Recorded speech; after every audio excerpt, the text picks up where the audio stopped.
आजान का जवाब कैसे दिया जाए।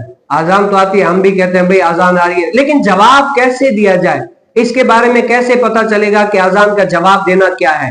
तो इसके बारे में हजरत अबू सईद खुदरी रज़ी अल्लाह ताला अन्हु से मरवी है कि नबी करीम सल्लल्लाहु अलैहि वसल्लम ने फरमाया, जब तुम आजान सुनो तो जो मुअज्जिन कहे वही कहो, ये तुम्हारा जवाब है।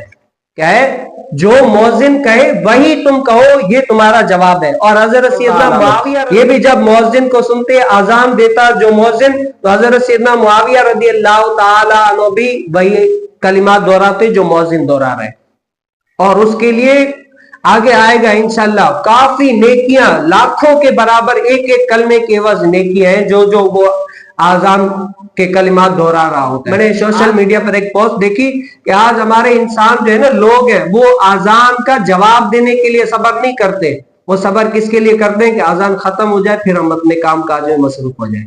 यानी आजान को खत्म करने का इंतजार करते हैं, जवाब देने को उनको फुर्सत नहीं है या देते नहीं है। सिर्फ आजान खत्म हो जाए इसके लिए रुकते हैं कि सबर करो आजान खत्म हो जाए फिर हम करते हैं। तो आजान देने के सवाब और फवायद कितने